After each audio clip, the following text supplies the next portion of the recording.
Hi friends, ఈరోజు తోటకూర పల్లీల కారం ఏ విధంగా తయారు చేసుకోవాలో చూద్దాం. ముందుగా తోటకూరని నీట్గా వాష్ చేసుకోవాలి 2 టైమ్స్. తర్వాత పల్లీల కారం గురించి మనం ఒక ప్యాన్ తీసుకోవాలి.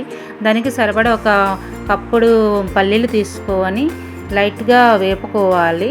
మనకి తక్కువ ఊడే విధంగా లైట్గా వేపుకోవాలి. అవి వేగాక ఒక ప్లేట్లోకి తీసుకోవాలి. ఎందుకంటే అవి చల్లారితే మనకి పొట్టు అనేది రాదు కదా. ఇంతలో ఎండుమిర్చి కూడా మనం వేపుకోవాలి. మనం కారం సరిపడే ఎండుమిర్చి వేసుకోవాలి. మన కూర ఎంత ఉందో దానికి సరిపడే ఎండుమిర్చి మాత్రం వేసుకోవాలి. అలానే దానికి సరిపడే తెల్లుల్లిపాయలు కూడా వేసుకోవాలి. ఈ ఎండుమిర్చి కూడా మనం మిక్సీ జార్లో వేసుకోవాలి. ఎండుమిర్చి నెక్స్ట్ తెల్లుల్లిపాయలు కూడా మిక్సీ జార్లో వేసుకోవాలి. అలానే పల్లీలు అనేది నీట్గా పొట్టు తీసుకొని పెట్టుకోవాలి. ఆ పొట్టు తీసిన పల్లీలను కూడా మనం మిక్సీ జార్లో వేసుకోవాలి. ఇది మనం మిక్సీ పట్టుకోవాలన్నమాట. ఈ మిక్సీ పట్టుకోవడం అనేది అంటే మెత్తగా పట్టకూడదు. అలానే వాటర్ కూడా వేయకూడదు. పొడి పొడిగా బరకగా ఉండేటట్లు మాత్రమే పట్టుకోవాలి.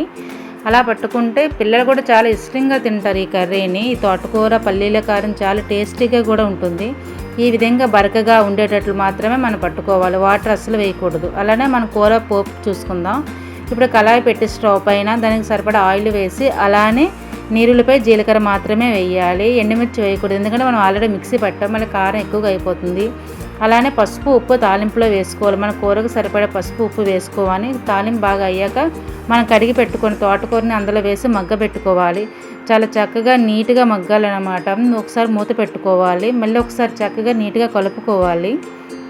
కూర అంతా దగ్గరగా అయిపోవాలన్నమాట. ఆ వాటర్ అంతా ఆవిరైపోవాలి. ఓన్లీ కూర మాత్రమే ఉండాలి.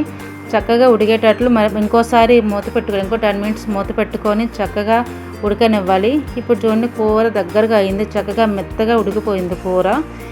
ఇలా ఉండేటప్పుడే మనం పల్లీల పొడిని మాత్రం వేసుకోవాలి. మనం బరక చేసి గ్రైండ్ చేసి పక్కన పెట్టుకున్న పల్లీల పొడిని ఇప్పుడు కూరలో వేసుకొని చక్కగా కూరంతా ఈ పల్లీల పొడి కలిసే విధంగా నీట్గా కలుపుకోవాలి.